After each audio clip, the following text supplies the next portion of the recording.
Good afternoon, everyone, and welcome to another Bespoke Lifestyle Session. And this time, it's all about the bag. We will be talking about craftsmanship, brand heritage, and of course, exquisite, groundbreaking design. But here's a warning, okay? Bag collecting can be addicting. So consider yourselves warned and proceed with caution. This afternoon, we have invited a famed bagaholic and bag expert to walk us through some of the do's and don'ts and give us some helpful tips in intelligent bag shopping. This webinar, of course, is brought to you by Ayala Malls, Awakens Amazing, and Alveoland, innovating the way you live. We will try to make this webinar as interactive as possible. So at any time during the session, please feel free to type in all your questions in the chat section or in the Q&A section down there, and we will be gathering them and asking them later on to our guest speaker. And so without further ado, our speaker today is a bag connoisseur of over a decade of experience in the fashion industry. She has written about a wide array of topics, including the it bag of each season, bag authentication, and has traveled the world over covering fashion shows and interviewing famed fashion designers. She was the host and executive producer of the Bag Hag Diaries, a TV show from Star World Fox Networks Group. She currently consults for startup bag brands and is actually a columnist and contributing editor to Vogue Hong Kong. Please welcome the bag hag herself, Miss Ingrid Chua. Hi, Ingrid. Good afternoon. Hi, Jingai. Hi, everyone. Happy Saturday. Happy Saturday. And how better can we spend the weekend than by talking about the one thing we all love, all girls love, the bag. So Ingrid, take it away. All right, guys. I do know a lot of you are still very closet case bag addicts, but it's okay. You know what? We're not here to judge, and I'm here to kind of help you guys understand a little bit more about bags in a way that when you spend on it, you don't feel so guilty because you don't know as much about bags as you should. So, exactly why do we love bags? To be honest, you know what? I can't even explain it, but you know what, let's try to justify it this time, because sometimes bags are really expensive. Let me tell you why we are getting, basically pulled in by the bag brands. First of all, bag brands have extremely strong marketing strategies. Okay, you're looking at all these amazing marketing campaigns on social media, and you know what, there's no way for you not to fall in love because they create these romantic narratives. For instance, like if you see the Dior Savoir Faire, they actually posted videos like that where they actually show how they make the bags from scratch, from design, from the drawing, the table, and all the way to manufacturing. But in reality, I mean, if you look at it, you're actually thinking, oh, everything is extremely handmade and, everything is meticulously done. It's not true. It goes through an assembly line because they're not going to be able to hand make every single piece of bag. So, it is a romantic narrative that has sort of helped make us fall in love with the brand. So that's one of the reasons why, you kind of get drawn to it. Let's talk about another one. Apart from marketing strategy, what about supply and demand? As you know, in economics, it's so important for brands to churn out very little supply, but making sure that they also meet the demand. So, for instance, Hermes is like the great grandfather of, experts when it comes to supply and demand and how they tug at our heartstrings. So you look at Hermes, you go into a store, you already have money, you want to buy a Birkin, and then they tell you, I'm sorry, we don't have one. We haven't had one in a while, but we put you on the waiting list. Maybe you can buy other bags first. That's happened to me so many times as well. So you guys are not alone. And to be honest, it's not true. It is a marketing strategy. Sometimes it is true. But if you're actually at Hermes in Paris, and they tell you that they don't have the bag, you really have to start thinking twice. But again, the law of supply and demand will actually help these brands sell the bags more, because if there is no bag available for the consumer to buy, they're going to want it more. So let's talk about another reason why. I mean, I'm trying to justify it all here, okay? We're talking about generational inheritance. These are actual investments, okay? It's not just the financial side, but we're talking stuff that you can actually buy, that you can keep for your children, and maybe even for your grandchildren, depending on how you take care of your bags, okay? Because sometimes some people just overuse the bags and, but really, if you take very good care of it, a Birkin, you take very good care of it, a Chanel, you take extremely good care of it, you are going to be able to give it to your children or your daughters-in-law. So it is also something that you consider. So another one, let's talk about another reason why we're buying these bags, the resale value. I think this is what drives a lot more people to buy bags today, because they feel that it is a proper financial investment. It's like buying property, but only you get to carry the property around. So let's talk about the Chanel bag, for instance, okay? Chanel in 1991, if you actually got a classic flap, it only costs $900. And I say only because in the year 2021, which is this year, one of those costs about $6,000. So can you imagine the price increase over 500%? So, I mean, you can talk to somebody in finance about it and they can tell you that it's a pretty good investment. Even the Birkin, for instance, the Hermes Birkin, it's I think in the year 2000 it was about $4,000 for a 35 cm, and right now not only do you not walk out with a Birkin from the Hermes store unless you're a really good client, you're also going to shell out $12,000 for it. So imagine 200% in 20 years. So that's a pretty good financial investment right there. So if you had the bag from 10 years ago and you kept it in really good condition, you're probably going to be able to resell it at a fairly good price, recouping the amount of cost that you shelled out. So now you already know what is one more reason why. It's just because we really like the bag, right? So anyways, let's talk about consumer trends now.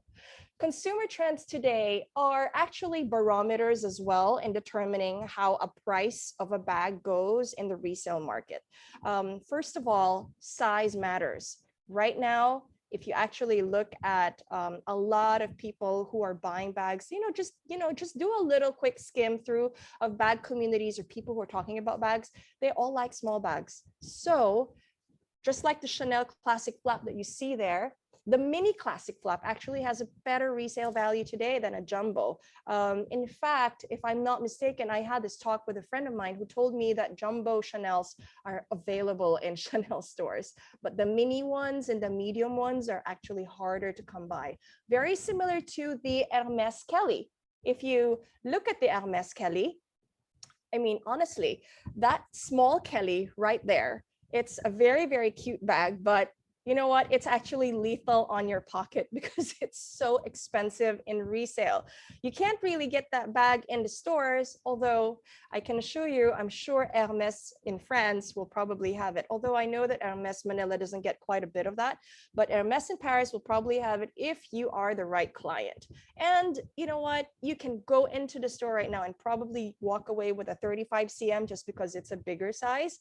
But the mini Kelly, the one that you see on the screen, I mean, sorry, good luck. I don't think you'll be able to see that. So another consumer trend that people need to be aware of, if you're not aware of it already, logos are everything. And when I say everything, I say everything, because you know what? Street fashion today remains extremely popular, especially among the youth and the Gen Z. And logos are sort of the way to complete the whole outfit. You can, they're like really walking billboards of, different brands, but logos are really what sell today. So bags with big logos, monograms, depending again on how popular they are in the market, they are extremely sought after. So at least you guys know. Now that you guys already know what the consumer trends are, why you're being sort of pulled in, and why we want to buy these bags, can I try to tell you what the factors are? At least these are mine, okay? These are my factors in choosing the bag. I mean, I don't call them it bag because I think it bag is something that a community of bag lovers describe a bag that is either hard to get or is desirable or is just something that is fairly popular. But I sort of stopped calling a bag an it bag just because I would prefer to get something more something less trendy, and I will explain why. So these are the important criteria for me. Number one, first and foremost, and I know I'm saying this because it really matters to me, and I think it should matter to you too because you are spending a lot of money for the bag. Number one is craftsmanship and overall quality. One of the things that I look for when I actually go into a shop and I find a bag that I like, I really make sure to check every single nook and cranny of the bag. I'm talking about, the sides of the bag. Let me just explain this to you. You look at the sides of the bag, how well it's gummed, how well it's stitched. I'm very careful about that because if you're spending a lot of money for a bag that is not really of great quality, there's really no point. You're literally throwing your money away. So that is one important criteria that I think everyone should, they really should take note of that. Second criteria, let's talk about materials used. So in the screen, you will see two different materials. One is pebbled leather and the other one is smooth leather. Now, it depends on your lifestyle because if you are fairly kind of the rough and tumble person, you don't really care where you put your bag, then maybe the Togo or the Clemence in Hermes, which is just basically pebbled leather or stamped leather, that probably works for you because it's better at hiding a lot of the imperfections or the scratches that you might accumulate off of your bag. Now, if you are very, very careful, it's very important for me to share this information actually. The smooth box leather bags, like the one that you see on the right, which is smoother, that doesn't have any kind of graining, that's actually more expensive. And I'll tell you why. Initially, I didn't understand it. The reason for that is there is more wastage off of that leather because craftsmen, for instance, they make sure that the leather is perfect. Now, if there are certain imperfections in the leather, they will not use it for the smooth leather bag. The chances are they'll probably have that stamped and it becomes the grained leather. And well, the one on the left that you see is pebbled, but there is also another grained leather, which is very similar to the Prada leather and also very similar to the Hermes leather called Epsom. So they use something that is less perfect for that, which pretty much explains why the smooth leather is more expensive. Anyway, third, before I talk about versatility, I'm sorry. One of the materials that I feel doesn't work very well for our climate, and I say this because I do love these two materials, but they haven't really worked out very well for me, so I might as well share. Suede is not great. You don't walk around in the rain with suede because that's going to ruin your bag. And also, for some reason, I guess it's more porous, so it takes in more mold if you're not very careful with your bag, with the way you store it. It's not going to work out for you, not for this humid climate of ours. The other leather, by the way, is patent leather. I'm sure a lot like it because it's kind of shiny and it's bright, but the problem with patent leather is it does stain, and when it stains, it actually seeps through the glaze, and there's no way for you to fix that. No leather care specialist can take care of that unless they actually dye the bag. So anyway, let's go to the third one. Important criteria for us is the versatility. If you look at your screen, you're going to see the Ferragamo Gansini top handle. I chose that bag because I felt that that was one bag that could actually work not just as a day bag, but also as a night bag. It's super important for you to pick out a bag that has that kind of versatile and functional characteristic. It is a top handle, classic flat bag. It's very classic in design, but during the day you can carry it on the hand or on the shoulder or even crossbody for a little bit more casual look. But at night, you can just take out the straps, you can tuck it inside the bag, or you can just carry the bag as a shoulder bag or as a little handbag, and it'll be fairly dainty and quite cute. So versatility and functionality, big check marks. Let's go to the next one. Color. You know what? It's funny that I talked about color because I was just discussing this on my Instagram a few weeks ago, that for us, we all have certain predilections when it comes to color. Like some people really like brights. For instance, I love the color pink. I super love it. But I realized that while I love the color pink, I find it extremely hard to match the color pink of a bag to anything in my wardrobe. It was quite difficult. So you have to isolate the colors that you think you will be able to use in bag form. So if you have a closet full of more monochromatic neutrals, those kinds of shades of color, and you're not so into brights, chances are you'll probably not really gravitate or actually use a bag that is bright. So determining that makes sense. So if you really like brights, if you see that a lot of your stuff in your closet's like prints, brights, then you're more likely to use a brighter colored bag. So I feel that's very important. Next, please. Let's talk about bag style and design. Now, let me try to isolate those two because those two are actually different. Some people try to mix style and design as one, but I feel that it's completely different. So bag style, if you look at the picture on the screen, you see two Todd's Hobo bags. These are actually from the latest collection of Walter Chiapponi for Todd's, whom I seriously adore. But the one on the left is called the oboe bag, and the one on the right is called a shirt bag. You notice the structure of these two bags. They're both the same style. They're called hobo, but the left side is more structured while the right side is softer.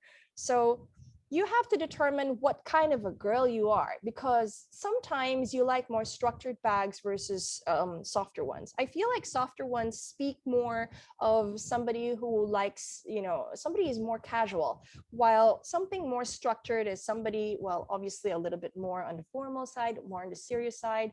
So try to determine which of those two you are. And then you can sort of determine, which part of, the style you're going to be getting, whether or not it's going to be the soft or the hard. And the design is also another thing that I mentioned. If you look at these two bags, one of them is extremely clean on the left side. You don't see any kind of, stitching or anything. It's really an extremely clean bag. On the right side, you see there's stitching and there's a little bit of a design. So that is what the design is. So your style is the hobo bag. The design is basically the little extra something that the brand puts on the bag to make it different. So next criteria is size. Now, size, I talked to you guys about the trends earlier, the current trends for consumers. So size matters. If you are like me, more often than not, I like carrying a lot of things in my bags, and sometimes I carry my whole house. I mean, I have no qualms about carrying my whole house in my bag, but other people don't really carry much. In fact, some of them just carry a little card case. So, you can choose a smaller bag in that case because you will be able to use that more. But as of late, anyways, I feel that a lot of people tend to carry smaller bags because, well, they don't really want to carry a big bag because they don't want to disinfect the bag. So again, it depends on your lifestyle. So think about it, because you might be able to buy a bag that's nice and big and you think you'd use it, and then all of a sudden it's in the closet. Don't waste your money. Okay. So really make sure that you know what the bag you're going to be using it, what it's for, and then decide on whether or not you can live with the size that's available to buy for you. The next one is the price, of course. I feel that this is so important, right? Because today brands just, they just charge so much for bags. So you want to make sure that the bag that you're buying is something that you can afford, right? You don't want to be spending money on a bag, with money that you don't have. Don't ever borrow money to buy a bag, because you know what, that's going to end in disaster at the end of the day. You're probably going to end up, being forced to sell a bag, and it's not going to cost, it's not going to get you back the cost that you paid for. So that's super important. And what I do also with the price, when I really, really like the bag and it's so expensive, I try to justify it. So I basically try to amortize the bag. I know it's such a big word for me. You do it by, dividing the cost by the number of times that you could possibly wear it. Because at the end of the day, if you wear it long enough, you carry it long enough, you would be paying for it already. You pay for the cost and everything else is gravy after. So price is important. Another important key is brand values and heritage. And I think this is such an important thing for a lot of the youth today. These days, we're all talking about sustainability. I mean, these are such big buzzwords: sustainability, being environmentally conscious. So there are certain brands that actually moved towards that direction. Prada, for instance, they have sort of recycled or remade nylon fabric, and they created a new line out of that. So you know that you're buying something that was probably used for something else before and is remade into a bag. So also heritage is important. For me, heritage is important because, that is where the brand tells the story. How did the brand begin? For instance, I'm talking about a brand like Moana, which is still not available in the Philippines, but who knows? Moana actually was started by a woman. So if you feel that buying a brand from somebody who created a brand who is a woman, you feel that that is empowering, then by all means, right? So I mean, the story about the brands, the story, the DNA that the brands have, the values that the brands are trying to propagate today, those are also fairly important factors. But last but not the least, extremely important criteria: just because you love the bag.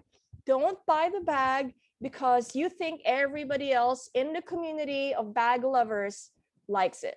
Just because you made a consensus, you tried to find out from your friends if the bag is something worth buying, and they all said yes, but you were pretty reserved about it. You don't buy the bag just because your friend said it's a great bag. You buy it because you love it. Otherwise, you're going to end up staring at the bag in the closet, and then what? You spent money that you didn't, you're not going to be able to use. So how is that considered an investment piece, right? So guys, now you guys already have an overview of my own criteria. What about let's talk about Jingai. Do you guys want Yeah. to ask me some questions about that first? Yeah, thank you so much, Ingrid. To our audience, that was just a preamble. There will be a lot of other things that Ingrid will be talking about throughout this webinar. But first, let me just ask, because you touched on the psychology, which I think is a very relevant phenomenon in terms of analyzing why bags suddenly became so massive, because it was always about jewelry and shoes, and then all of a sudden the bag was became Yes. the most wanted thing. Why do you think that move happened in the past maybe decade or so? Okay, so let me tell you, you know what? The confession here is I was not really a bag lover. I mean, I love bags, but I was a shoe lover before. And then I got pregnant. And then my feet grew. And then all the beautiful shoes I couldn't wear. So I realized there was no value. There was no more value behind it because, it was not one size fits all. Bags are more or less one size fits all. And everyone can like the bag. And the other thing is, in terms of investment value, in terms of financial value, if you look at jewelry, I mean, for the amount of money that you would spend on jewelry, what you're getting back is something so small, right? As opposed to a bag. I mean, there are different psychologies behind it. Personally, I think a bag is one way of, punctuating an outfit. If you're having a really blah day, you carry a really bright bag and it's an instant, picker upper. But other people, though, and I've heard about this, other people buy bags because it has become a status symbol. For instance, the Hermes Birkin, which we all know is a very coveted but extremely expensive bag. So some people like to buy that bag perhaps because it is a way of validating to themselves that they have achieved certain financial success. But also, in a way, there are certain people who buy it because they want their friends to envy them. So there's a huge scope of reasons why. But I guess that's some of the reasons why people are gravitating, well, women are gravitating towards bags, and actually men too. Actually, yeah, because we were just chatting earlier that the record purchase bag price for a Himalaya Birkin I saw was $500,000 for a Yeah, croc with diamond. that's Please crazy, explain to right? us from your expert opinion, Ingrid, how can it be that high? To How can the price drive that high? to tell you honestly, it is a consumer driven, it is consumer driven. It isn't so much that the item is really worth that. I mean, if you try to take it apart, you're probably not even going to get a third of the amount that the guy paid for. But the bottom line there is, number one, you're paying for the heritage of the brand, right? So there is brand heritage that's extremely strong. I mean, that's part of that, actually forms part of the story already. And number two, again, it's the consumer demand for it, because the brands are able to churn out that law and supply, mumbo jumbo telling you, I'm sorry, I know you have $500,000, but we don't have the bag for you. That just kind of pulls you in more, right? I mean, how many sleepless nights do women have knowing that they already have the amount of money that they can pay for a bag, but they can't get the bag because it's not available. So I think it is really consumer driven at the end of the day, more than looking at the material, more than looking at the quality, more than looking at the diamonds. It's really consumer demand that drives the price of a bag up. And pop culture, perhaps. Yes, of course. Remember the Birkin. I think it was back in the 90s or 2000, Sex and the City. Do you remember? Kim Cattrall goes into an Hermes store and says, I want the Birkin. Prior to that, though, the Birkin, I remember I was still in school. I was in college. I actually still saw Birkins in Hermes. I still saw a blue jean Birkin, and I asked about it. And it was still on the shelf available for sale. But now you can't even see that. You can't even see a shadow of that. But it is pop culture. Again, pop culture is what consumers end up, the consumers are the ones who are into this whole pop culture phenomenon. And again, going back, consumers drive the price up because of how popular it has become in our little bag society. Not so little Actually, we bag spoke. society. It's not. It's a really No, big it's industry. It's a massive. billion-dollar It industry. is Let me just massive. point out something that I'll extract something from your talk that was so Sure. important. Sure. That you have to love it. Of At the end of the course. day, you really have to love the bag, because apart from all the rationalization of the social effect, or the idea of you looking at as though you've made it, Yes. the love for the bag. Can you speak a little bit more about how women fall in love with bags? Well, ultimately, right? Sometimes you go into a store. Well, for now, you actually go online. You probably see it on your favorite celebrity or how she carried it, or you probably see it on some influencer. I mean, it's a love-hate relationship, right? Some people will probably end up hating the bag because it becomes overexposed, but I think a majority still will fall in love with it. So the more you see the bag, the more you fall in love with it.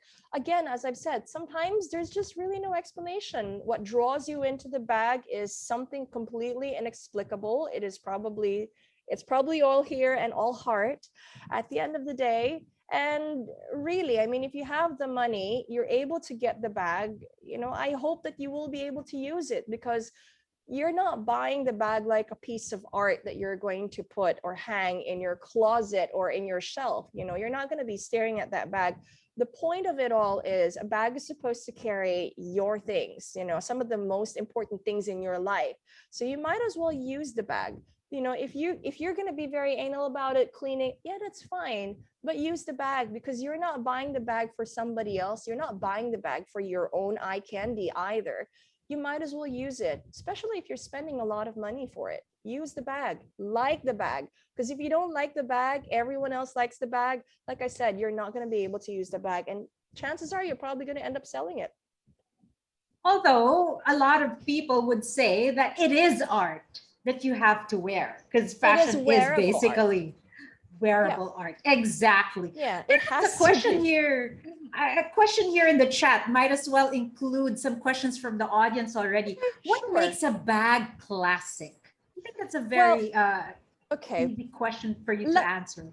let me try to get into that in the next segment, because I think I will discuss what makes it in terms of design, because there are certain styles that are classic. I mean, if you look back historically, you will actually see, maybe from your great grandmothers or your grandmothers, if you have pictures of them, you will actually see certain styles that have been around for decades, for generations. So if you see that particular style, you know that it's a style that would still pull through. For instance, the Hermes Kelly, Grace Kelly, the bag has already been around since the 50s. It used to be called the sac de pêche, if I'm not mistaken, at Hermes, but it became popularized by Grace Kelly, who was a celluloid star slash royal, because she was carrying that bag, when she was pregnant. She was hiding her pregnancy. If you look at that particular style, you still see it today. For instance, Hermes, why is that bag so sellable? Why is it so hard to get? Because it has become a classic. It is a style that would take you from one generation to another, will not be outdated, and it really just transcends trends. So again, it depends very much on the design of the style. So for instance, the Kelly, you have a Kelly-esque bag, but it's studded with, I don't know, like different accoutrements, like an embroidery or paillettes, like sequins. You know that's probably not going to carry through, in the next 5 years, because it becomes dated. But if you have something that's a little bit on the clean side, like I said, just like the MS Kelly, you know that it's a style that would take you from one generation to the next. And maybe just as a last question for this particular segment, I guess you are you perfectly said it when you stated that it won't hurt, that it has resale value, that you Yes. love a bag and it actually sells for fetches for a much higher price because Yes. for something that you love already, right? Exactly. I like I said, for me personally, I would consider that, but it isn't really very high up on my list, because as I've said, you're not buying the bag for its resale value at the very, very first, priority, I mean, criteria that you have. You're buying it because you like the bag.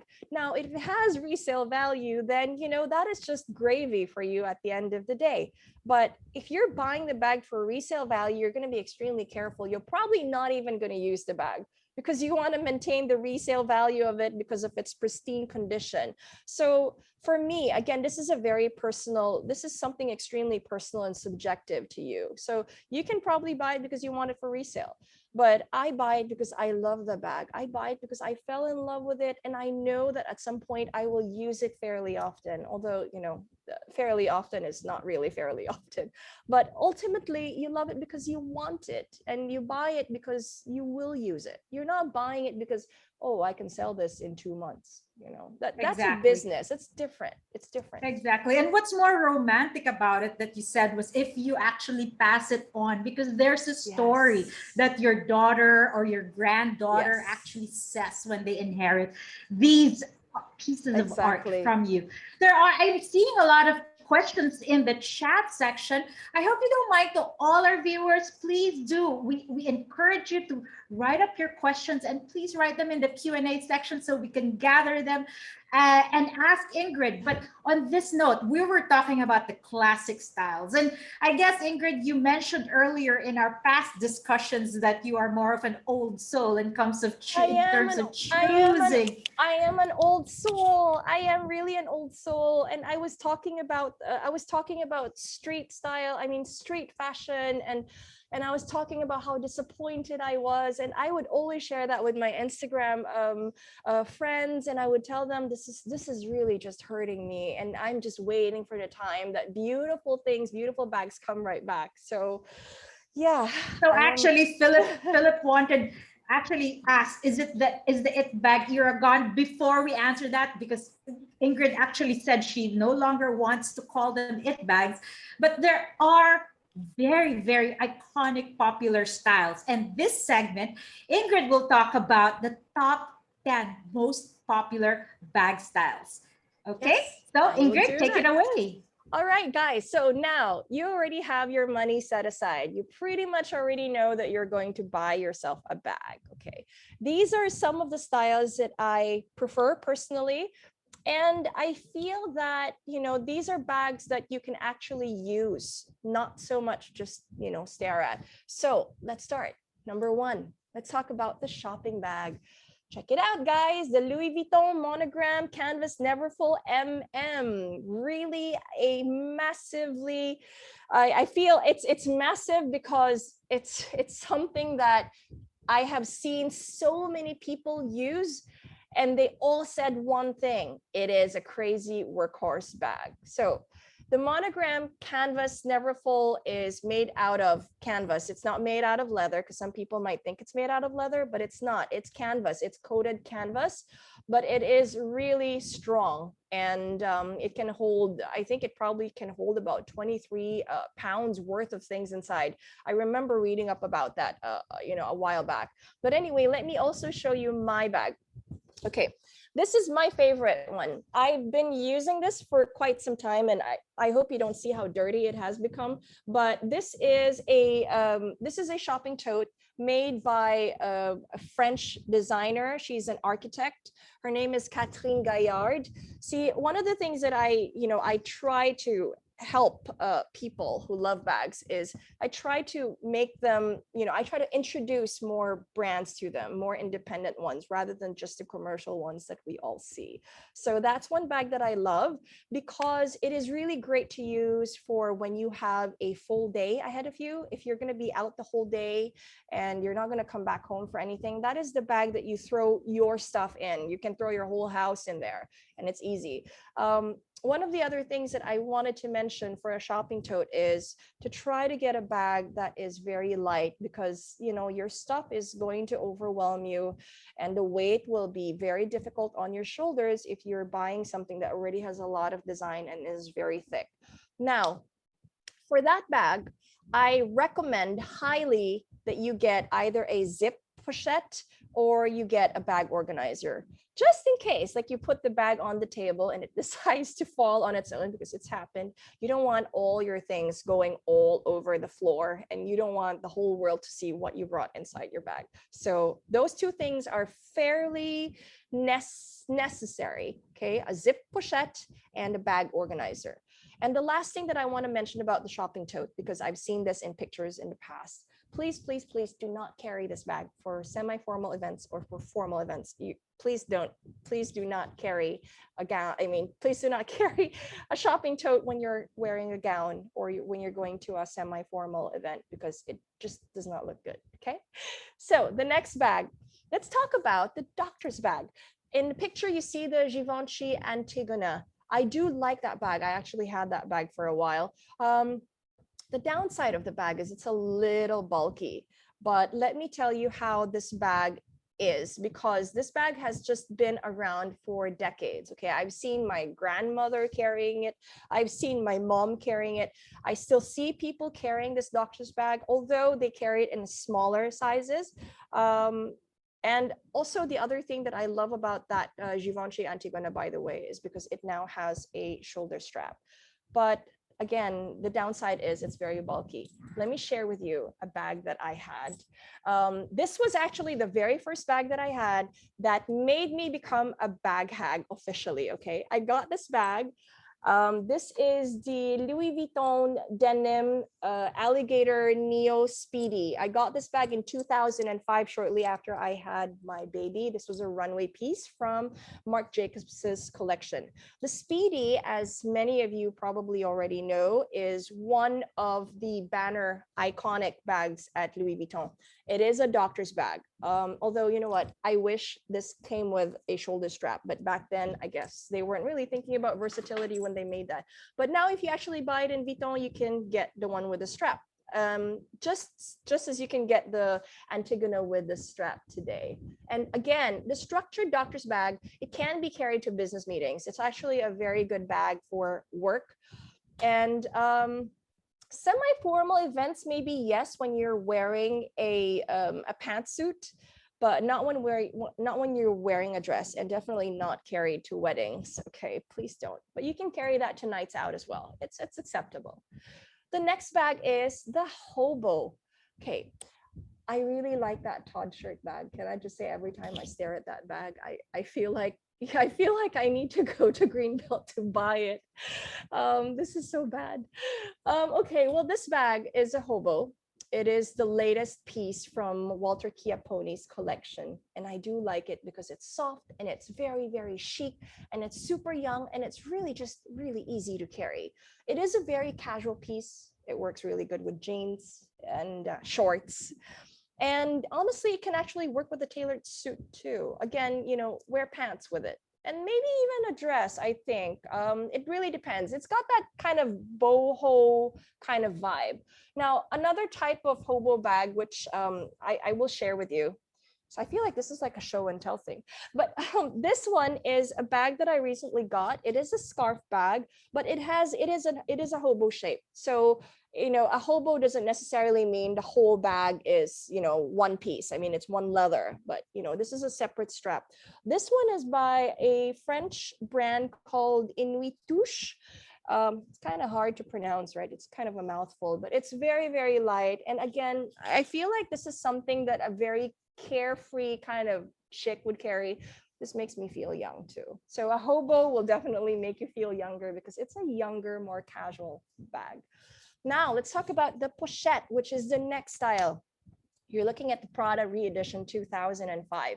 I know that a pochette, technically a pochette is a small bag. I mean, it's a bag that that doesn't really seem to carry a lot of stuff because it's smaller and more compact. So this is also a pochette.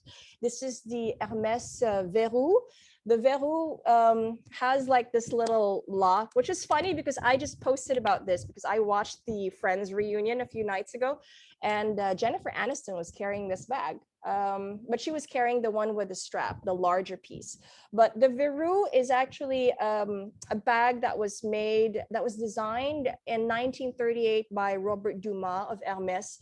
And it took inspiration from the horse stalls, the lock. But here, as I've said, here in the Philippines, this is like, toilet stall, public toilet stall lock. But that's the reason why I got it, because it was cute. But in any case, going back to the pochette, part of the reason why it's a good bag to have is it's small, it's compact, and it's very, very fuss free. So the trendier pochettes, like the ones that you see like Prada today, they actually have more straps and more more designs. So you see that one has a detachable longer shoulder strap that also has a mini pochette that carries your ear pods. And then you can actually carry that bag for a dinner night out or for something even more formal. You just tuck the strap in and you can carry it as a clutch. I think that's what I love about pochettes, is because you can actually be more versatile from day to night and from casual to formal. And then let's talk about the camera bag. This is the Gucci Marmont camera bag. I remember this was such a strong seller at Gucci. I remember I go into Gucci in Milan and people were asking for that bag. It is a very, very classic design. Okay, this is something that is very, very basic. I mean, if you look at the style, pretty much like this Inés de la Fressange one that I have, this style is just rectangular in shape. And it has rounded edges, so it's not very harsh looking. And it has a zipper. So I recommend getting a camera bag that has two zippers because, sometimes I think one of the things that I have problems with brands is, they have like their design in front. And then when you carry it, when you're right-handed, you carry it on your shoulder, the zipper always ends on the back. So you don't really know if people are stealing your bag if you're in a very crowded spot, So this is a nice tip to have. If you're going to buy a bag that has zippers, make sure that it has two different zippers. Okay. Now this bag is also very easy to carry. And what I like about it is very lightweight. I've traveled with a camera bag. It was easy and really fuss free. You can carry this during the work week, I suppose. it's a little, you know, it depends on the design. Now, if it has a lot of things in it, it's very, very busy looking, then maybe not. But if it's fairly clean, like that Gucci marmot, you can just like flip it on the other side if you don't want to see, if you don't want people to see the logo, then it's fairly clean. You can carry it during the work week. Now, the next bag, which I know is everyone's favorite, is the East West Classic Flap. The most famous one being a Chanel. Everybody loves a Chanel today. But the Chanel Classic Flap is not just the only classic flap around. It is actually a style that's East-West. When I say East-West, it's literally from left to right, hence East-West. Actually, it's supposed to be the other way around. But anyway, they call it an East-West bag. And the one that you see right there is the Burberry TB bag from the latest collection of Riccardo Tisci for Burberry. I just saw this bag in Greenbelt. It's exquisite. And I know that this bag looks very similar to the Celine box bag, even to the Hermès Constance, but honestly, it is a very classic bag. You can't really go wrong with it.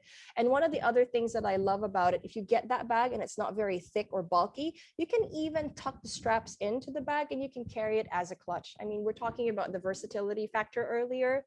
I mean, the East-West Classic Flap definitely has that quality. So make sure that you choose one with adjustable straps, either for shoulder carry or for crossbody.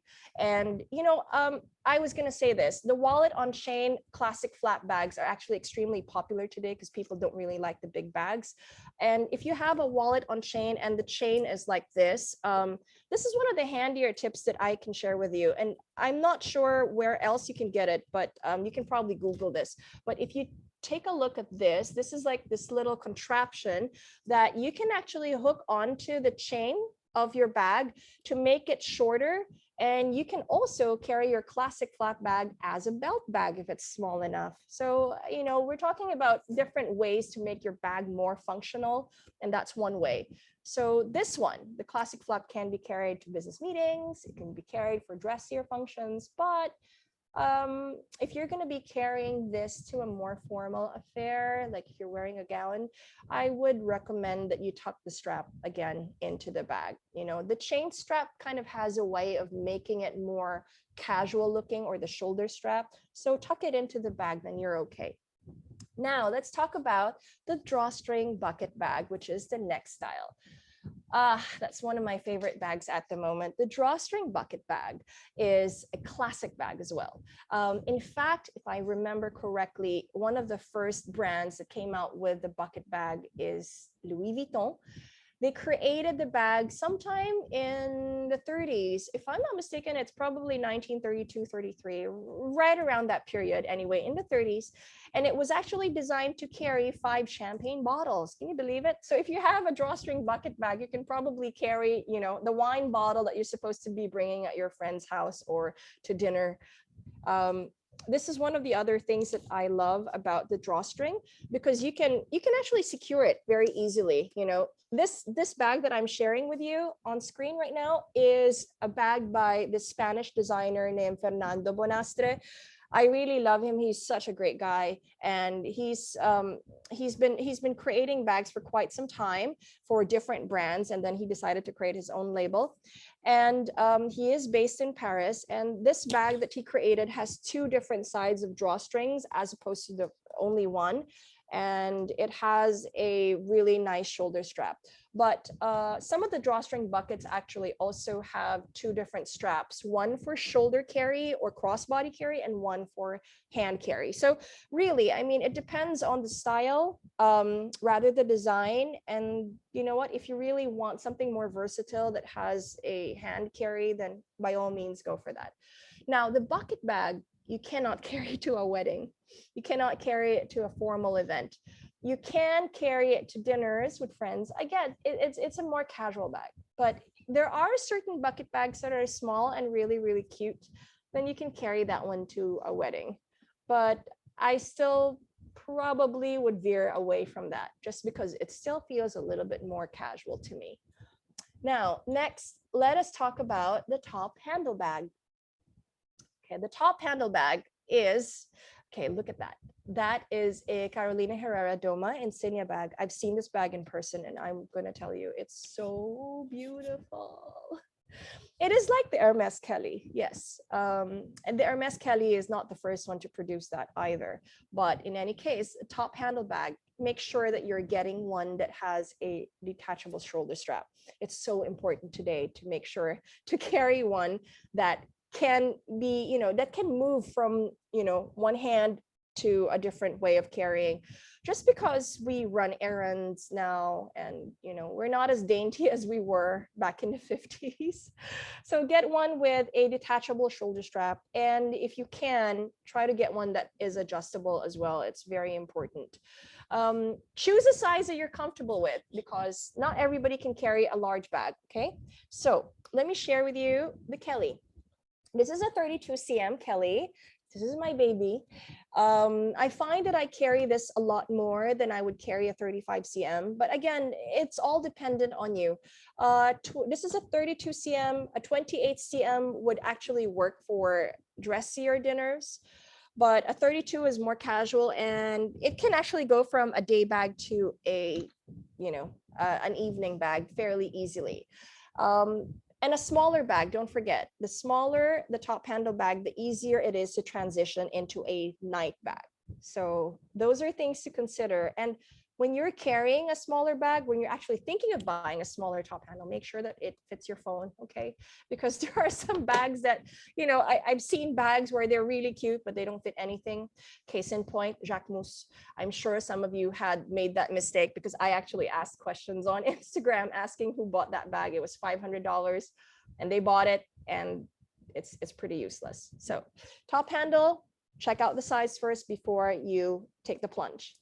Next is a statement bag. Guys, this is kind of an optional bag, but I had to put it in there because for me, having a statement bag is like having the instant picker upper. There are days, as I've said, where you feel so blah. If you have a statement bag, it could just be something that is very bright, or it could be something like the Bottega Veneta chain pochette that has a very strong characteristic. If you look at it, it really diverts your attention because it has a statement piece inside that bag. Well, not inside, but on the bag itself. The chunky chain strap is, it's one of those that you look at it and you're like, oh, that's a really nice bag. And then of course, plus points if it's a very bright color, because really it does punctuate your look, even if you don't want to put makeup on or anything, especially today. Everybody looks the same. We're all wearing masks. What sets you apart could be your outfit, and it could be your bag, and a statement bag is it. So this is mine. This is one of my statement bags. It is a Gabriella Hearst. It's really tiny. I don't remember if this is the Demi or the Nina, because they're both the same. It's just the size that's different, but it's really, really cute. And I remember the story of Gabriella. She was talking about how she carried this bag in a hotel in London.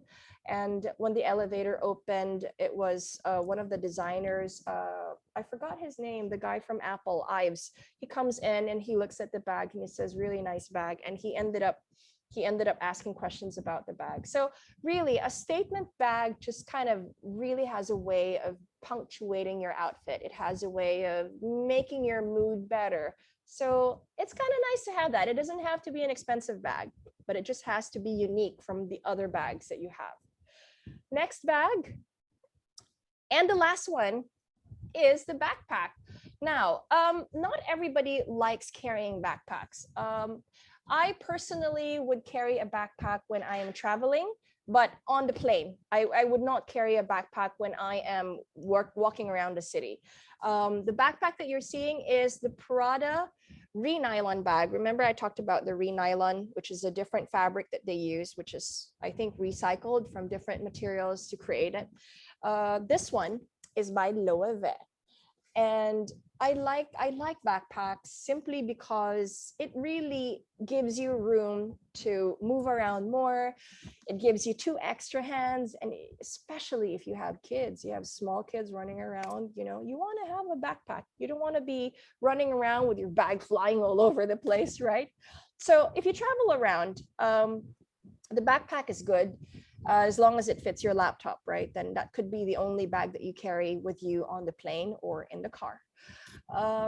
It is a good work bag depending on the size. But the drawback, of course, is it could be prone to pickpockets, which is exactly what happened to me when I was carrying a smaller backpack when I was in Paris. So never again. So again, you know what? Don't use this for when you are exploring a different city or a different town. And really, this backpack, a lot of the backpacks are meant more for casual wear. Sometimes you can carry it at night as well, depending on the location, depending on the place that you're going. But please do not use this bag for when you are going to a very formal party, okay? Because it's really casual. So that's pretty much it, guys. I've just enumerated 10 bags, and super quickly, because we were talking about small bags, right? So I just wanted to share this with you because it's cute. Because this small bag is just crazy. This is a Todd's small bag. This is a doctor's bag as well. So, you know, out of all those 10 bag styles that I've shared with you, they come in different sizes. Just really make sure that it's a size that you're comfortable with, then take the plunge. That's pretty much it. Jinggai? Yes, thank you so much, Ingrid. That was such a wealth of information. Actually, you know, Ingrid, there are a lot of questions in the Q&A and chat section. So Okay. maybe before we go on, and maybe might as well answer some of these. This is Sure. very interesting. There is someone who is asking, what is a nice everyday bag for a guy who's starting a luxury bag collection? I think that's quite interesting because we were talking about Okay. female, very feminine bags. Right. Okay. Let me ask, because you know what, before I answer that question, I have a couple of questions to ask again. Like I wanted to ask what kind of lifestyle this person this person has. Are you very active? Are you the type of person that likes to carry, using your hand, or do you mind carrying on your shoulder? Because it really is dependent on your lifestyle. If you want to collect something, you also have to isolate the type of material. I mean, earlier I discussed all those criteria. You have to start isolating them. I mean, if you can write those things down, and then you will pretty much know what style you're going to be gravitating to, what material you're going to be gravitating to.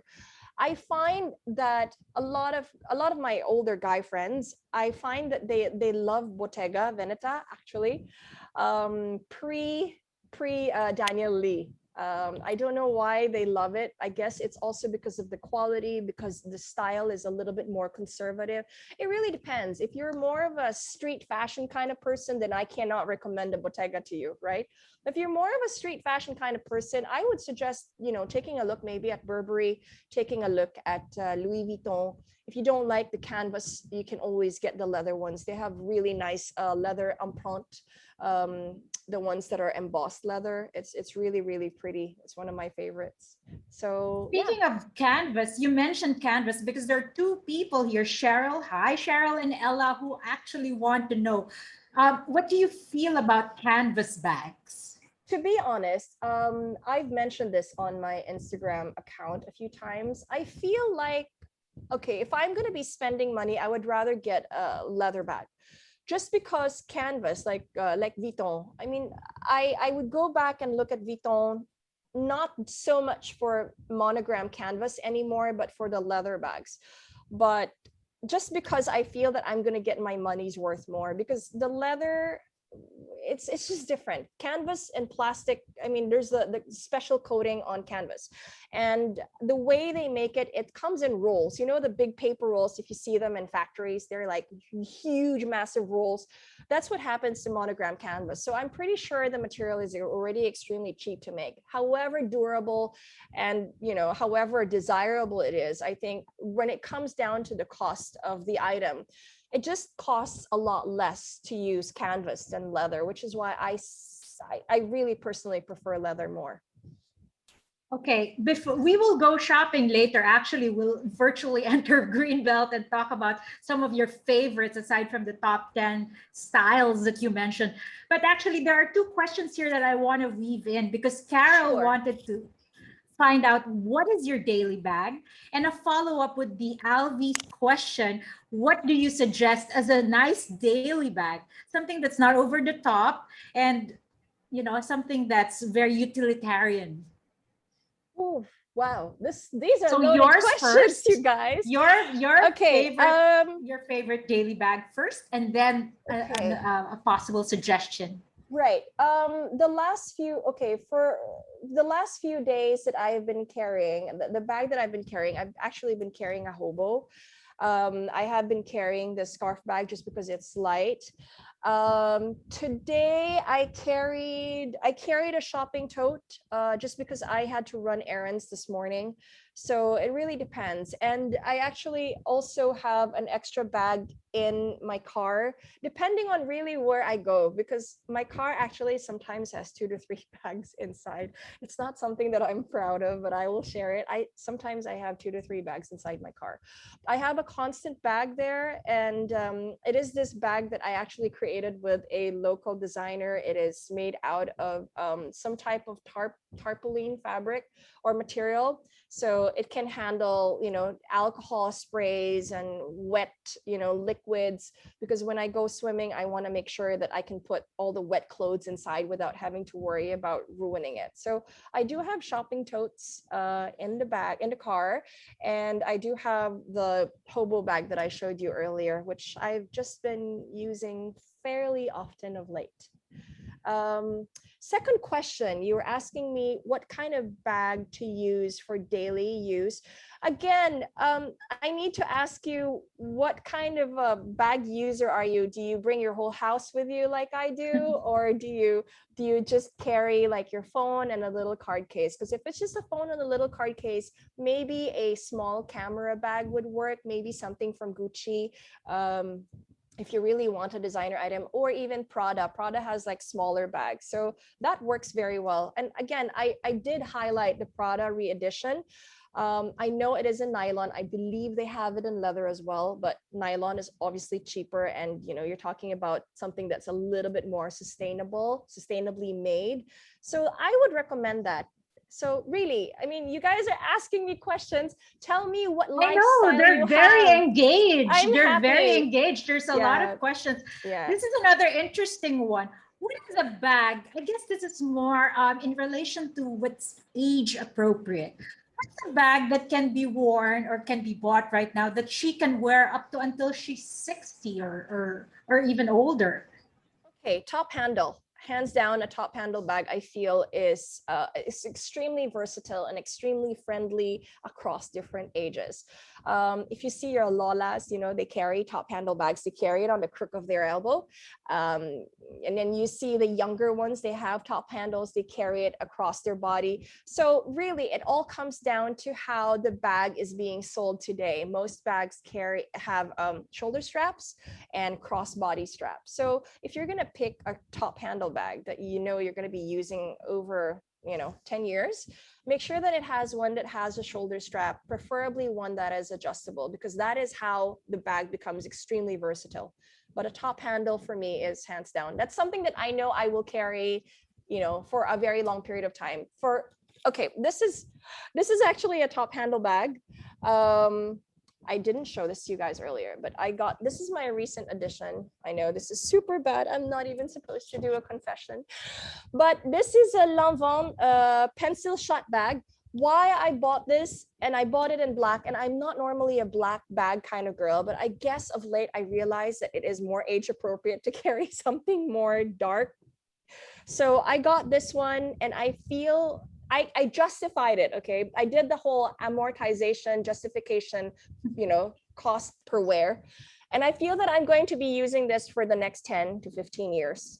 And it is a very well made bag. So again, a top handle bag, I think I could be called a cougar, but hey, it doesn't matter, because you know what, it's a really pretty bag. So it works as a statement bag. It could probably be carried as a daily bag, although I feel that the material is very, very, very sensitive. But this is definitely a bag that I know I will use for the next 10 years at some point.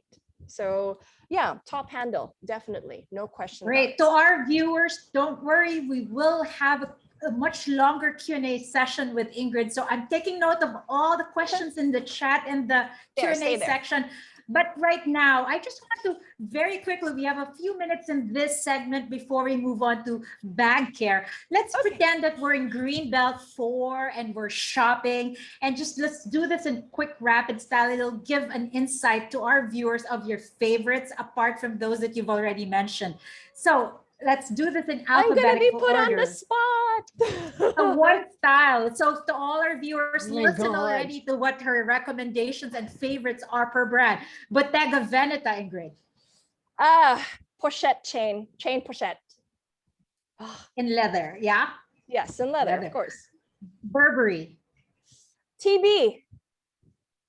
Oh, and a pocket bag. Two of them. Okay. Carolina Herrera. Insignia, top handle, hands down. And Coach? Ooh, that's tough. I like the puffy one. I forgot the name. The one that Jennifer Lopez was actually seen with. The one with the nice little letter C logo. It's just puffy. Flat bag. All right. Furla. Because someone was asking what your take was on Furla. So Furla. Furla. You know what? I do have Furla bags. I like the Metropolis. I feel that was one of my favorites. And I feel that I still have my jelly bag somewhere. That was one of the first bags that really draw me into Furla. And I like the designer. And they actually also went into creating a lot of prints for it. So Furla Metropolis, for me, it's a classic flap style that has like a push lock in front. Can't go wrong. And they made it in many prints, actually. Yes. Hello Givenchy. Kitty. Hello Kitty, correct. Yes. Givenchy. Antigona Soft and Pandora. I love the Pandora. Very, very practical, actually. Yes, very super. utilitarian. Gucci. Super. I know what you're gonna say. Okay, Gucci. This is tough. Well, the camera bag is one of the it's one of the iconic pieces of the brand, and I also like the Dionysus actually. All right, Kate Spade. Oh, you know what? I think they are going back to the classic styles. It's like a boxy shopping tote that's small. Ugh. All right, we have to do this. We have a few seconds left, so we have to be faster. Longchamp. Yes. Longchamp, of course, the Le Pliage. At the end of the day, that is your all-around bag. You know, you can carry it for travel and, you know, schlep it around and not worry about it getting dirty or getting scratched. Prada? Re-edition. And the Galleria. All right, Ferragamo?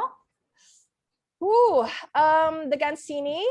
And they actually also have the I think it's called the Vivo bag. It's the latest one. It's very, very cute. It's tucked in on the sides. It's also a top handle, and it has the signature Gansini logo.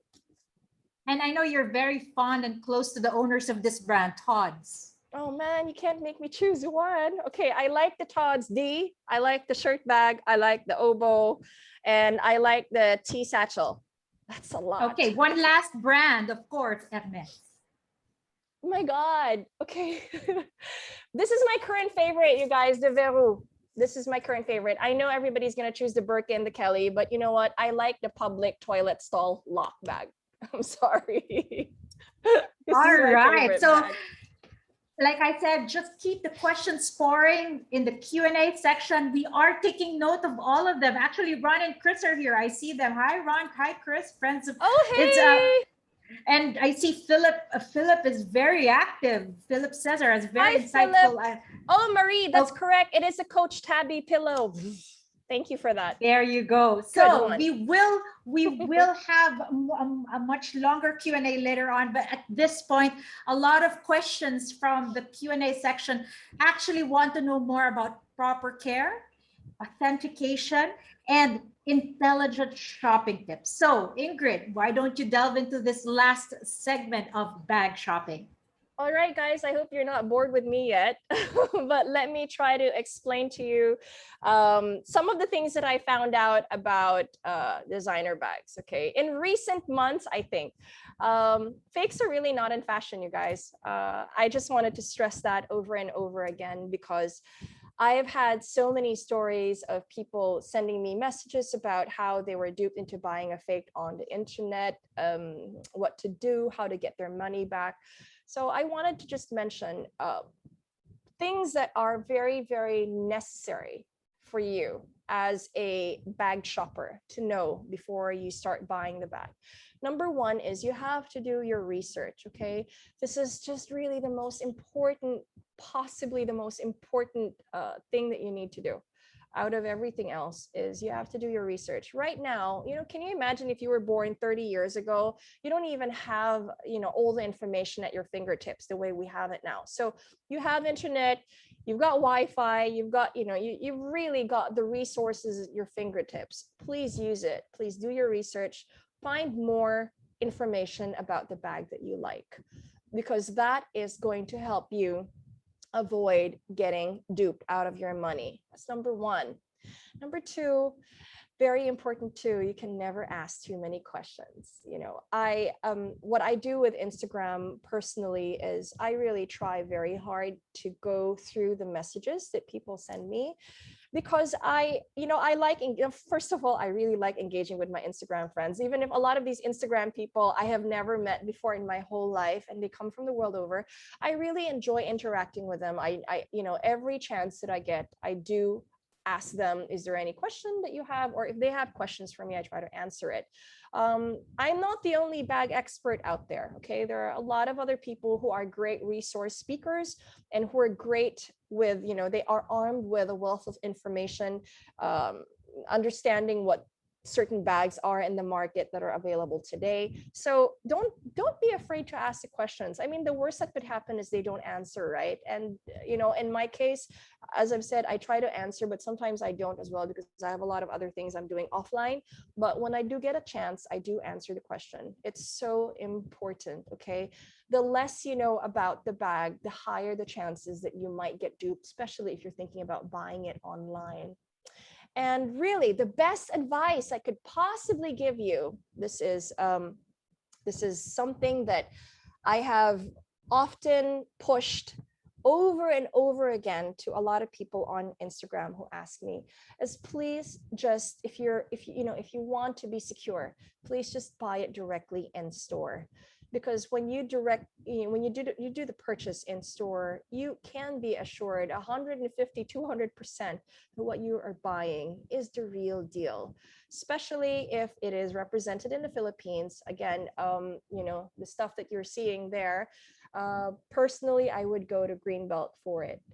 And really the experience of going into a store, seeing the item, inspecting it, touching it, test driving it, looking at it in the mirror, seeing if this is something that would fit your lifestyle. I think the experience of getting it in store still is just, a few notches better than getting it online. Although, of course, online it's a lot easier.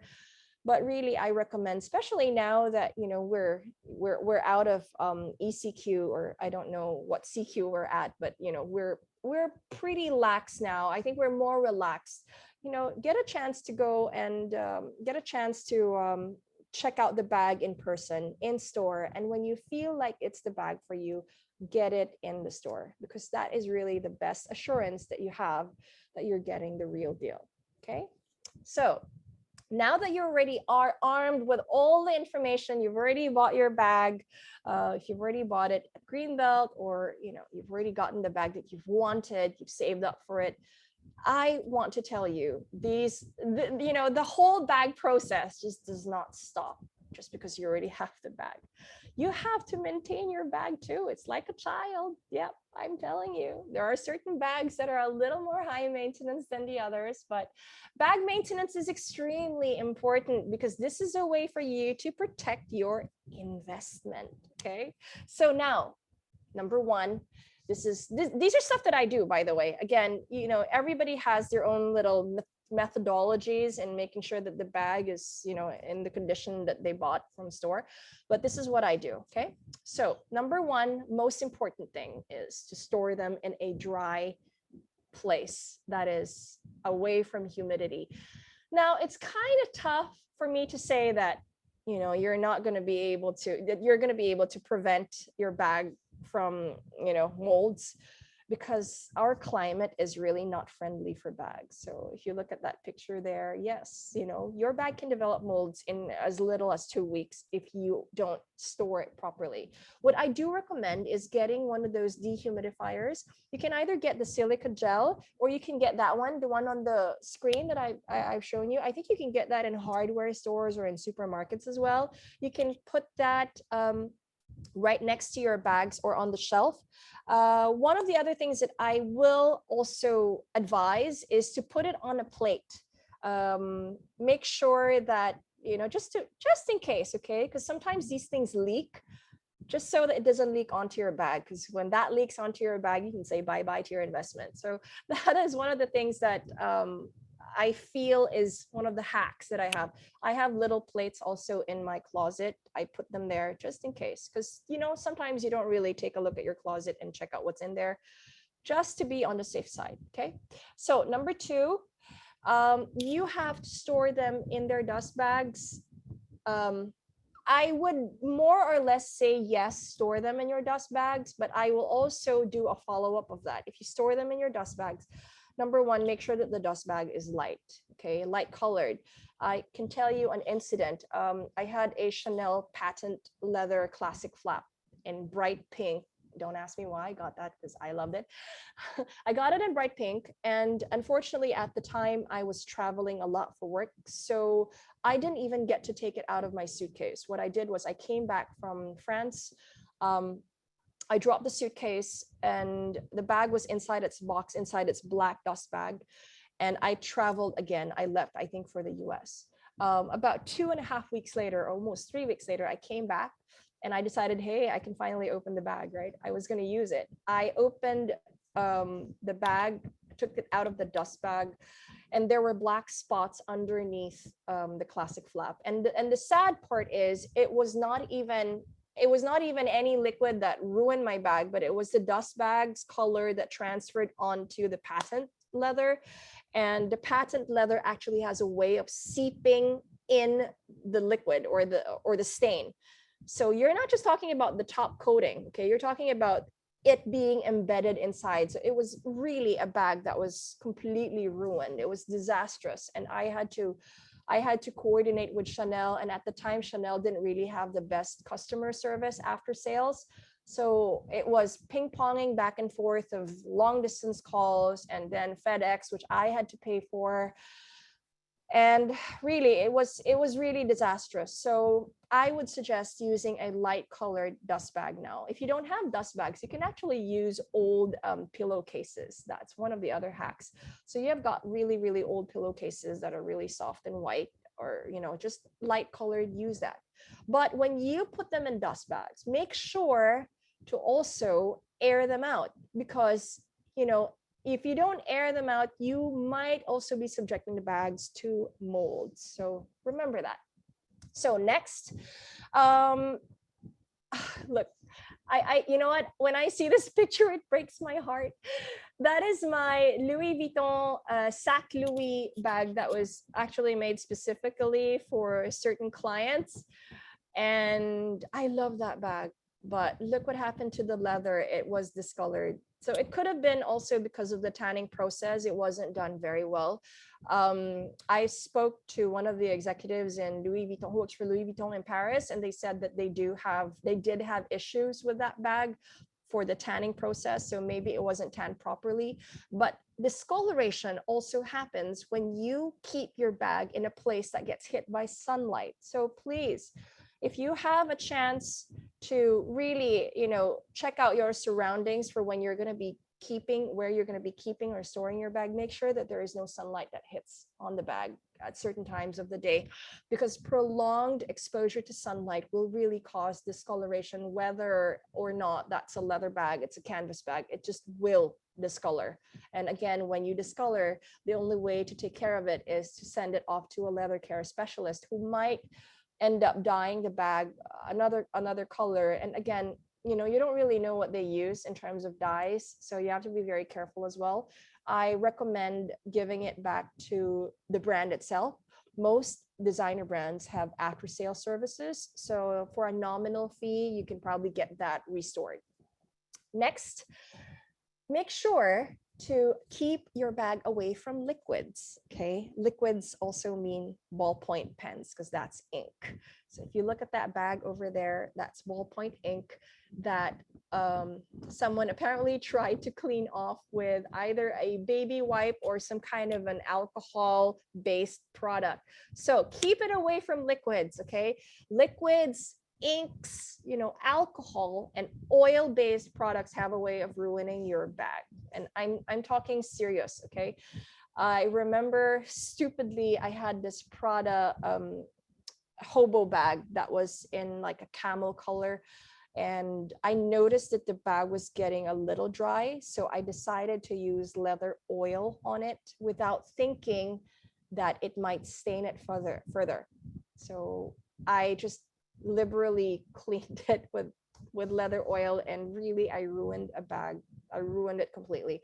So before you clean your bag with any kind of solution, any kind of leather care product, make sure to apply the liquid part on a very small, discrete area of the bag, something that no one can see, maybe like the bottom of the bag or on the creases on the sides, and then leave it overnight, okay? Because sometimes these leathers, they sort of react differently. Some react immediately, some react over a prolonged period of time. So just to be on the safe side, try to do that, try to keep it for 24 hours. And if you see that it didn't do anything, then you could apply it liberally onto the bag. Make sure too that it is a very clean cloth. And what I recommend is after you clean it, after you do the polishing or the leather care product, just sort of pat it dry with another clean cloth. So, but again, liquids are a no-no. Alcohol-based products, remember, everybody else, me, we all have alcohol in our bags. I highly recommend that you put them in a plastic zipped pochette, which is waterproof. So just in case that there is spillage, it does not ruin your bag. And I've seen that happen in a few other people. They've actually told me that they really ruined a bag. There's a massive stain inside. So to prevent it, put it in a pochette that is waterproof. Again, remember, prevention is better than cure, and it doesn't just work for medicine, it works for bags as well. So next, another thing, that is one of the things that I feel that I also wanted to do before, because I didn't have enough space. Not that I have a lot of bags. I didn't have enough space, and I wanted to just hang some of the bags.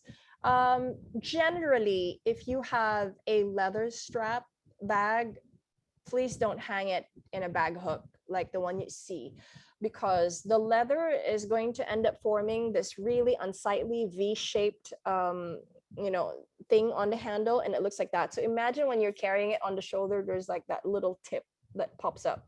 So for leather, I don't recommend that you hang it. Even for any kind of top handle, please do not.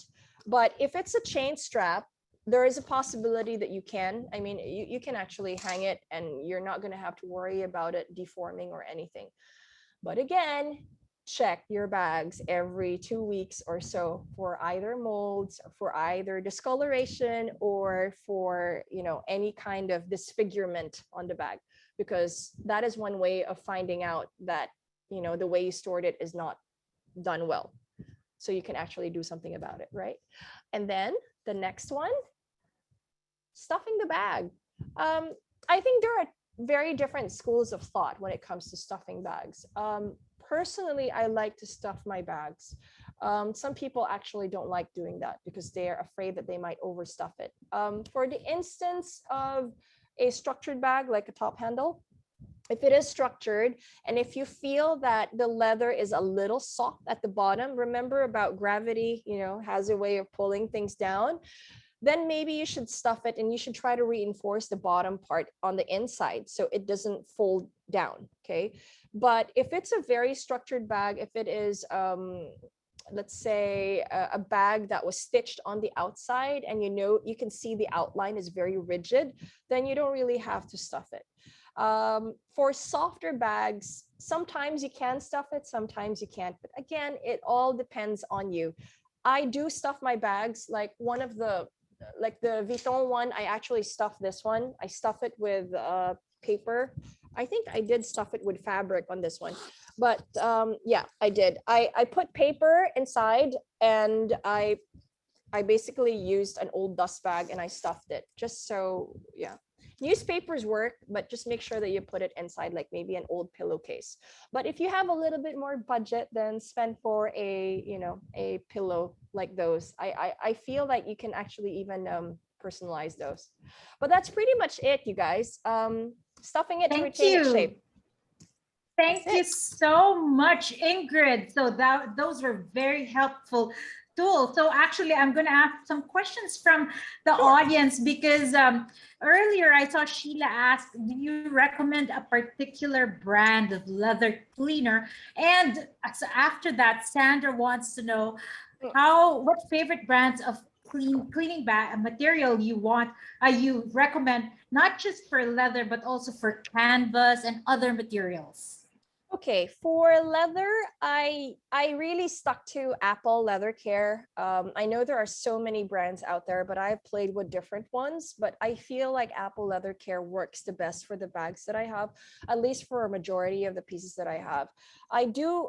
Some bags don't really need cleaning. Some bags don't even need conditioning. But again, you have to take a look at the bags that you have in your closet every so often, because there are certain leathers that do crack over time. So when you see a little bit of cracking, then you probably would want to apply a little bit of leather conditioner. It's just like our hair, sometimes you want to make sure that it's not brittle, so you add a little bit of conditioner. Apple Leather Care works very well for leathers. And for canvas, I used to spray with Scotch Guard, but as of late, I decided against it.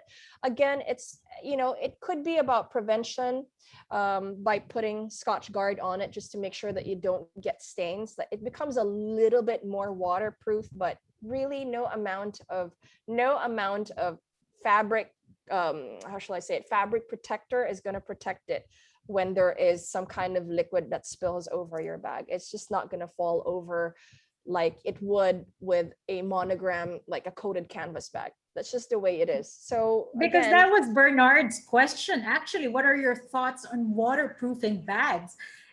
He personally noticed that I guess he has a Balenciaga lambskin and it turned matte for some time. the thing with that is over time, really, bags will end up changing texture over time because of how you carry the bag. So if there was some kind of waterproofing on it, obviously the coat is at some point it's going to dissipate. Again, it's all about the friction. If the bag goes against your body, you're at some point it's going to rub off. So I would not personally recommend it, but also because a lot of brands would say, yeah, please don't put any kind of, stuff on your bag. A lot of brands that I know in Europe would advise against it. They would always say, if your bag is experiencing some kind of discoloration or whatever, just take it back to us. So it all depends. I normally don't do it as much as a lot of other people do. I try to keep my bags as low maintenance as possible. And again, it's more preventive for me. If I know that I'm going to a place that has more people, or I'm going to end up putting the bag on the floor or something, heaven forbid we put it on the floor, I will probably use a bag that is more resilient, I guess, to dirt. So, Oh, just by the way, please don't put your bags on I the know, floor. don't put it on Aside from especially now. Don't put it on the exactly. floor. Aside from that, there's an old wives' tale that it doesn't really bring good luck if you put them on the floor, right? Because it Oh, holds I your remember that. It's a Chinese thing too. exactly, it holds Yeah. your fortune. So anyway, let me go back because there are some questions going back to the investment part and the phenomenon of Sure. bag Okay. addiction. I'll do these two questions back to back, and so you can answer them together. One is from Ron and Chris. Hey, Is the Ron. luxury, the bag phenomenon, more like an Asian or Middle Eastern thing than a European or American phenomenon? And do you see the luxury bag business ever bursting? And on maybe answer that, and then I'll follow it up with the other investment question, which is Bea wants to know. I have two little girls. What do you think should I invest on bags that I can hand to my children in the Okay. future? What would be good heirloom pieces? Okay, Ron and Chris, hi. Thank you for tuning in. You actually raised an extremely good question. To be honest, one of the things that I find very disconcerting of late is bag design has just become so cookie cutter. If you look at brand A, and you look at the style of brand A, you're probably highly likely going to see it in brand B. And the style is also very similar. And there is only one key identifier that makes it its own, meaning, it has a different label, it has a different logo. Um, I just feel like as of today, anyways, I feel yes, it is a phenomenon. It is an Asian, Middle Eastern, and even Russian phenomenon. But if you go to Europe, like in Paris, I would notice people are not as brand conscious there. There is probably a very small community of people who would care about it, but they're more concerned about the style of the bag. They're more concerned about the quality of the bag. So I see a lot more support for independent labels there than I would normally here in the Philippines or in Hong Kong, or even I would suppose in Dubai, because everybody's just into commercial brands that are very famous and very well known.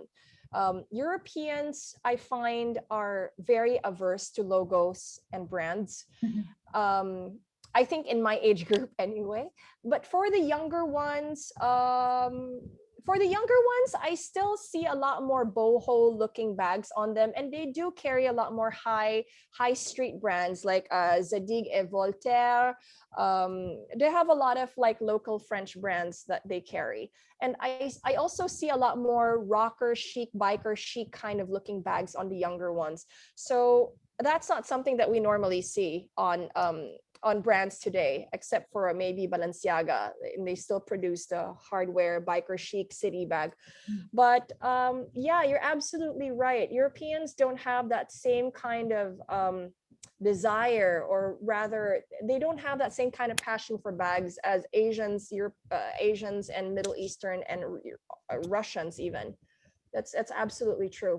I I have suppose to that's agree why with you. we're called crazy and rich Asians. That Anyway, too, maybe. speaking of that, because your mantra or thrust is intelligent shopping, Bea's question on what would be good heirloom pieces for her two little Sorry. daughters. Hi, Bea. I will tell you that Chanel is one of them. I know it's something that everyone has said over and over and over again, but really, a Chanel classic flap, you can't really go wrong with it. You can carry it right now. It just really boils down to the size that you're going to be getting for your daughters. I would probably recommend a medium sized one.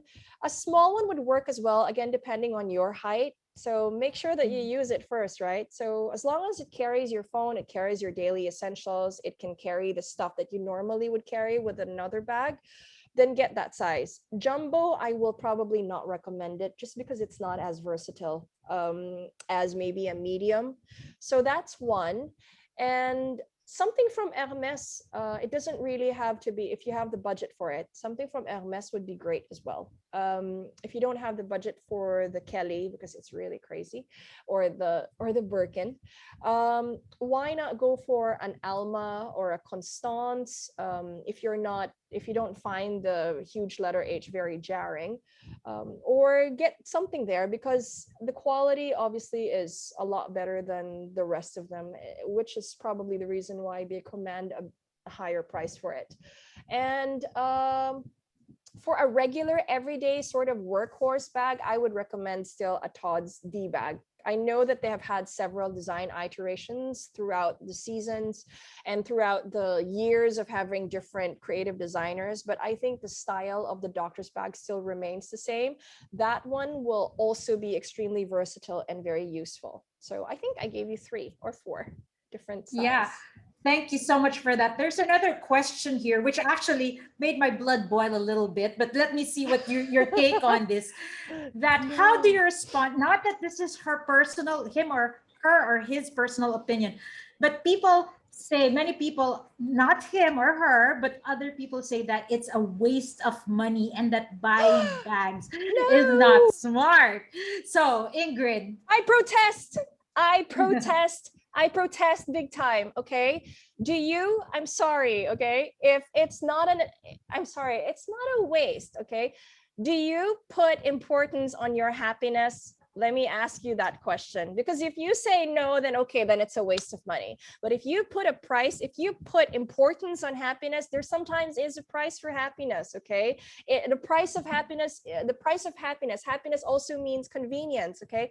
You don't want to be carrying around a plastic bag with you when you walk around. You don't want to be carrying just your wallet, and you don't want to have somebody snatch your phone off of your hand. A bag carries some of the most important things that you bring along with you every day. So if you're not going to make that investment on a bag, it doesn't have to be an expensive designer bag. It just has to be a bag that works for you. It has to serve its purpose. And the purpose of that is to transport your important things, to keep your important things secure. So no, I completely protest. It is an investment. It is worth the investment, because investments don't necessarily mean financial investments. Okay. It also means an emotional, mental investment. It is a personal investment. To me, that is more important than it being a financial investment. Yes, I protest.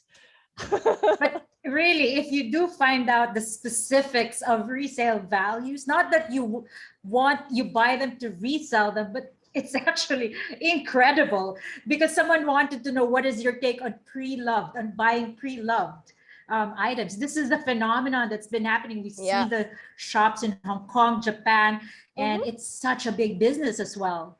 Yeah, Ingrid, well, your you know what? opinion. You know what? I think one of our friends from Ayala asked me that question because she actually thought, Natasha, hi Natasha. She actually thought that I only buy bags from the stores, which is absolutely, that is not true. I do buy pre-owned as well, but I actually do buy the pre-owned ones in stores. Most of the time, I actually go to Paris. I've been very fortunate to travel to Paris, and there are a lot of vintage stores there. There are a lot of resale stores there as well, and I have this predilection for buying something vintage. So I would go to these stores and I would buy it. I am not one of those people that, has the stigma for pre-owned stuff. I love pre-owned stuff, especially if it already has some kind of character. I would choose a pre-owned Louis Vuitton monogram canvas bag that already has this nice golden patina over something that is extremely new. There was a time, again, this is a preference to change over time. I remember when I was younger, I wanted it super clean. So even before twillies were in fashion, I was finding a way to wrap the handles of my Speedy just so that it doesn't turn dark. But now I guess it's because of age as well. And because when you're buying a bag, you don't really want to be enslaved by the bag, right? You're buying a bag to make your life more convenient and to basically add more color and more happiness to your life. You're not buying a bag so you can take care of the bag for life like it's a child, right? Okay, minimum maintenance is good, but if you're gonna buy a bag that's just, every single touch nick, you're gonna be freaking out about it, then don't buy a bag. Get a plastic bag. but really, but really, Or don't even ultimately, plastic. That's not environmentally friendly. well, there are some Yeah, fairly well, used, environmentally yeah. friendly ones, yeah. But yeah, ultimately get the bag that you want. Make sure that it's something that you will use, whether or not it's pre-owned, brand new. It doesn't really matter, because at the end of the day, this is your happiness. This is how you're going to use the bag, and this is what is going to work or what isn't going to work for you. All So, right. I'm being given an extra 5 minutes, so I'll entertain maybe two oh, or three more cool. questions. There is a question here, is actually an opinion that said she or he finds Fendi and Todd's quite underrated. So aside from these two Yes. brands, what do you think? Which brands do you think are the most underrated? At least of the Ooh. mainstream ones, the ones that are really popular. Mainstream brands that are fairly underrated. I think Chloe is a little underrated these days.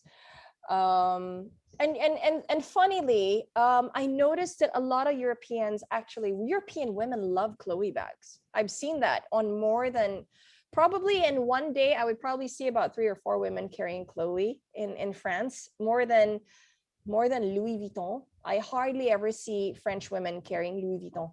I've seen them carry probably bags from their mother's time because it's really beat up. But for commercial brands, I think maybe Burberry is a little bit underrated. Givenchy, the thing with Givenchy is, they've changed creative stewardship fairly recently. So there's a little bit of, I guess people are kind of stepping back to see what Matthew Williams is going to do with the brand after Ricardo Tisci's departure. Or no, not sorry, it's not even Ricardo Tisci, it's Claire White Keller already. So it's really, for me, I felt that the bags were a little underwhelming at some point, but I am also looking forward to how they're going to change things. Tod's is also extremely, extremely underrated. When I talk about it, that's when people say, oh yeah, Tod's, I forgot about that. But Tod's is really good. I personally seen the assembly line. I've gone through the factory. I've seen how they process the leather. I've seen how they meticulously choose the leather for the bag. And really, I was just blown away by every single step. It's almost, I don't really have the words to describe. Hypnotic. No, but for me, it was just really incredible to see it because, even their factories are super clean. You would think like a leather factory would be dirty with stuff strewn all over the floor, and everybody is so bloody clean. And it's not one of those vanity factories. Okay, this is an actual factory that produces a lot of bags, because there are some brands that will show press people a vanity factory. Like you go in and they're like, you see people sewing, and then you're like, oh, it's so cool, it's so handmade. But no, it's not true. Okay, that is a vanity factory. There is such a thing as that. They actually, brands spend on it to give you that narrative that everything is handmade and but it's not true. Okay, Ingrid, I need to squeeze in more questions here. Okay. This one is quite controversial. Have you experienced buying a bag and later discovered it's totally not worth it? Can you identify one? What bags that I have bought that I felt, oh my God, off the top of my head, there were so many. Okay. One bag. Okay. I'll give you one bag. I love the brand. It's in Hermes. Okay. But there was a specific color that I love. It's called Blue Atoll. It's like a lagoon blue color. I was so in love with it. And I wanted it in a larger bag. And they said, no, the only thing that we have, well, obviously I'm not getting a Kelly for that. There's no way, I wasn't spending X amount of money in the store. So they're not going to offer me a Kelly. They offered me a smaller one. It's called the Cherche Midi. It's a super small bag, but it is in the color I wanted. I stared at it for like 10 minutes and I said, oh, I can't decide. And then the guy goes, okay, I'll leave you here. You take a look, you decide, and then, you come back. And then there was another lady who was waiting, and she saw that bag as well. And she started speaking to her, I don't know, sister, or I don't know, it's just a relative, maybe it's her mother. And then they were talking about how pretty it was. So there I was staring at it thinking, okay, this does not fit my phone. I like the color, I don't like the leather, but this does not fit my phone. And then these two girls behind me were talking about, yeah, maybe if she doesn't want it, we'll get it. I'm hoping those two are not planted there. They're not planted clients. But when I heard them say that, I bought the bag. Stupidly, Psychology, I bought the bag, psychology, right? It is psychology. So I bought the bag. I was super happy with it. I went home and I go, I'm going to use this bag all the time because it's the color that I wanted. Guess what? You know what? I probably used it twice in like 3 years. And I hated it because it was expensive. I wasted money. So yeah. Okay, last two questions, Ingrid, I think, which are very relevant. Before we wrap this up, last two questions. So please, let's just make it as brief as possible. What is your take on Filipino designers? That's one of the questions here in the Q&A. Do you have favorites? Okay, Filipino designers, okay, when it comes to leather in the Philippines, I feel like they still need to up their game. They've got great design, but again, a lot of designers these days take inspiration off of other designers because I mean, they've got their ears on the ground, you know, they're listening to consumers, what consumers like, because consumers are going to say, well, I like something that looks a little bit like Chanel. Okay, so that's an East-West classic flap. So that's what a lot of designers end up creating. So, you know, it's no longer so much about the designer creating something out of, you know, his head, out of something that he concocted, he really designed out of his head, because he's listening to consumers. He wants the consumers take on it so that there's some form of guarantee that it gets sold. The issue there is, okay, this is not just the Filipino designers, this is actually a phenomenon worldwide.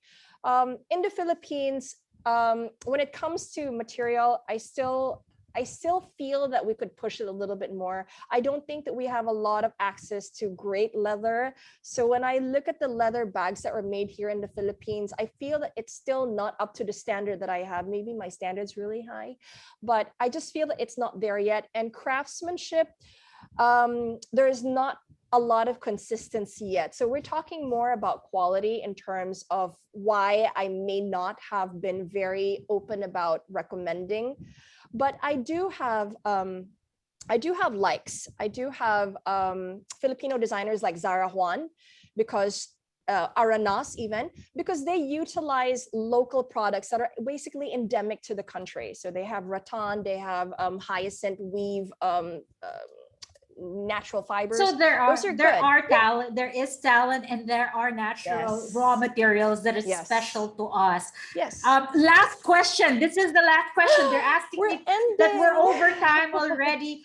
Sorry. Tara wants to ask, and this is the most challenging question you'll probably be faced today in today's webinar. If you could only have one bag for the rest of your life, only one, Ingrid, make it quick, which would it be? Only one bag. I will get a Kelly, just because the Kelly is going to take me, I mean, the design and the style of, you know, on its own, it's going to take me from, you know, when I was younger up till when I'm older. I will still carry a Kelly. Okay, the Kelly it is. Thank you so much, Ingrid. And to all our viewers, we hope you learned and enjoyed today's Bespoke Lifestyle session on bags. We will pass all these questions that are unfortunately we couldn't accommodate because of time to Ingrid, and maybe you can contact her through her Instagram account at the bag hag, or at the bag hag, or her website thebaghagdiaries.com. We also highly encourage you to visit the stores of the brands Ingrid had mentioned today, perhaps in Greenbelt for the luxury brands, or any of our Ayala malls. As you can see here, flashed on your screens are the locations in various Ayala malls. And there you have it. We also encourage you, of course, to fill up the feedback form, which will be sent to you after this session. And also, for more information on forthcoming Alveo activities, please do reach out to your property specialist who invited you today, or visit www.alveoland.com.ph for more details. Short and sweet parting words, Ingrid? Well, I'm actually typing it out. Well, I hope that I was able to sort of educate you on bags. I know a lot of you who came in already know a lot about bags, but you know, it kind of helps to refreshen our memory a little bit. But yeah, make sure that you buy the bag that you love, okay? More than anything else. Definitely the bag you love more than anything else. Very well said. Thank you very much, Ingrid. And thank you to all our viewers. Have a pleasant evening. Always, please stay safe and healthy. This has been Jingay Hoven de la Merced. Pleasant evening, everyone. Bye. Bye.